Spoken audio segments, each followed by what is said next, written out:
Well, is it official now? Following YouTube, the Russian authorities announced the start of blocking the operation of the WhatsApp and Telegram messengers.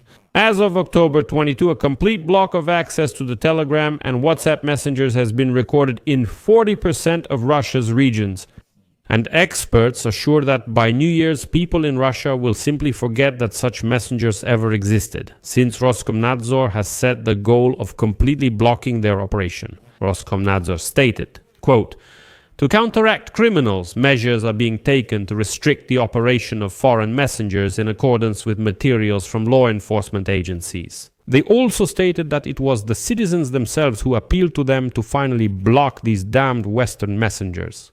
It's notable that Signal Messenger is now having issues, and as you know, YouTube has only been accessible in Russia via VPN for months.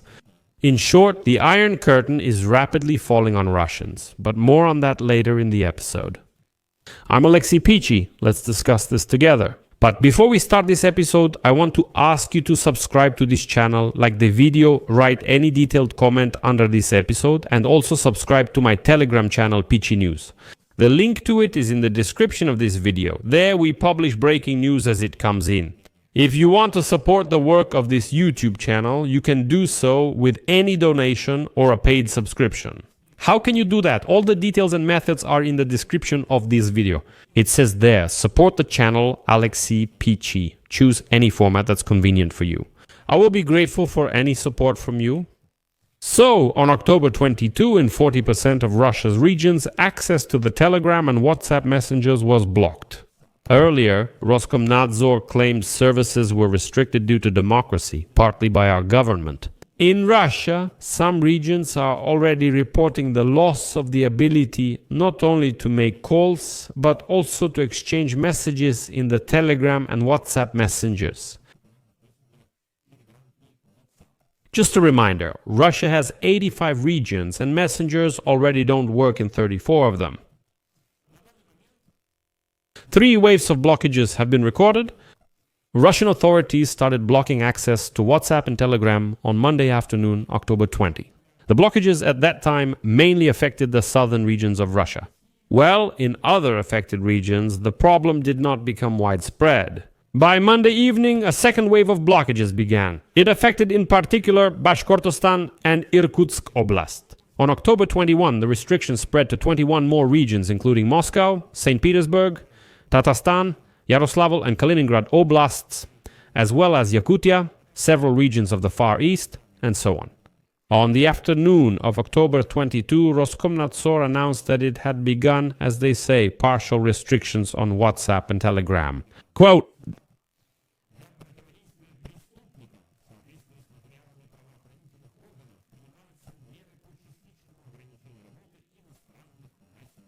Roskomnadzor claims that these two messengers have become key platforms where criminals engage in fraud and extortion of money from citizens, as well as involve them in sabotage and terrorist activities. And here it is.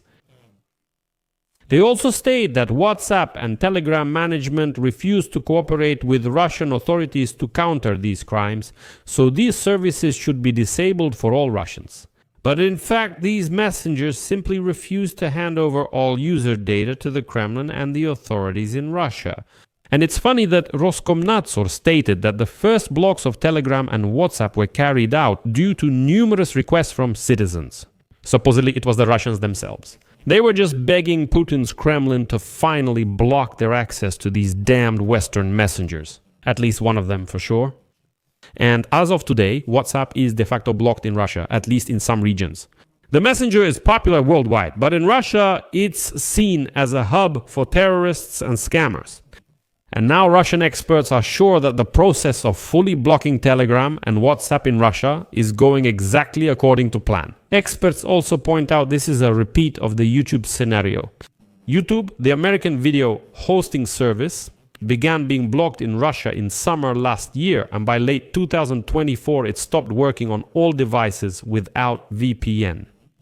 Did the Russians respond to their authorities after YouTube was blocked? What actions did they take? No, of course not. They just accepted it quietly and complained. Well, at most, somewhere in their kitchens to their wife or husband. And now here are some inside stories from Russia.